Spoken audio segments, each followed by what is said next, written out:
Hello friends, আশা করি সবাই ভালো আছেন। আজকে আমরা দেখব কিভাবে বাসায় মুড়ি বানিয়ে নেওয়া যায়। আমি 1 কাপ লাল সিদ্ধ চাল নিয়েছি। চালটা একটু মোটা। ছোট্ট একটা পিরিচের মধ্যে আধা চা চামচ লবণ নিয়েছি, তার মধ্যে 1 টেবিল চামচ পানি দিয়েছি, দিয়ে মিক্স করে নিয়েছি। তারপর চালের মধ্যে ঢেলে দিলাম, দিয়ে ভালো করে মিক্স করে নিচ্ছি। লবণ, পানি আর চাল সুন্দর করে মিক্স করে নিলাম। এবার আমি একটি ঢাকনা দিয়ে ঢেকে রেখে চলে গেলাম 10 থেকে 15 মিনিটের জন্য। 15 মিনিট পর ফিরে এলাম। দেখুন চালগুলি কেমন শক্ত হয়ে গেছে।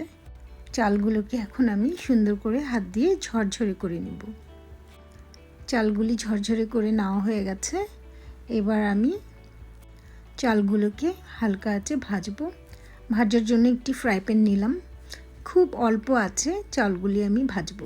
ফ্রাই প্যানটি হালকা গরম হওয়ার পরে চালগুলি দিয়ে দিলাম, দিয়ে খুব ঢিমু ঢিমু আছে আস্তে আস্তে করে অনেকক্ষণ ধরে চালগুলি ভাজবো। 5 থেকে 10 মিনিট টাইম নিব। চালগুলি আস্তে আস্তে কি সুন্দর একটা লাল রঙে পরিণত হয়েছে। আর মুড়ি ভাজার জন্য ঠিক এভাবেই চাল ভেজে নিতে হয়। আমার চাল ভাজা হয়ে গেছে, আমি একটি প্লেটে ঢালছি। দেখুন চালের রঙটা সাদা প্লেটে ঢালার পরে কেমন লাগছে দেখতে। চালের রঙটা একেবারে এমনই হতে হয়, আর তাই হয়েছে।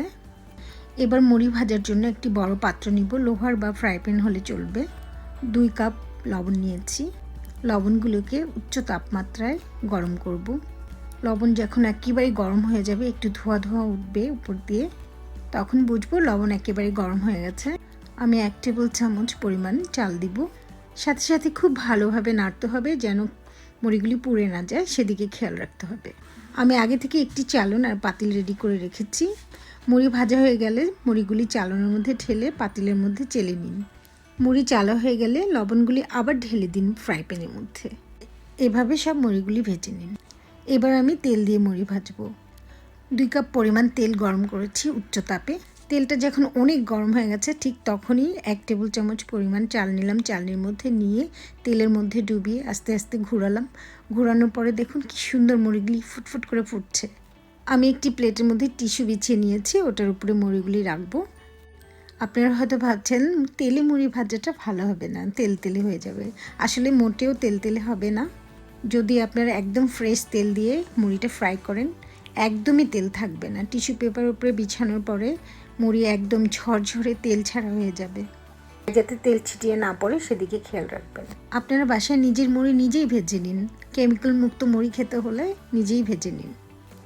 মুড়িটা একটু লালচে লালচে হবে, তবে এটা কোনো ব্যাপার না। খেতে অনেক সুস্বাদু। নিজের মুড়ি নিজেই বানিয়ে নিন। সব সময় অনেক ভালো থাকবেন, হাসি খুশি থাকবেন। বন্ধুরা, আমার চ্যানেলটি সাবস্ক্রাইব করতে ভুলে যেন না কিন্তু।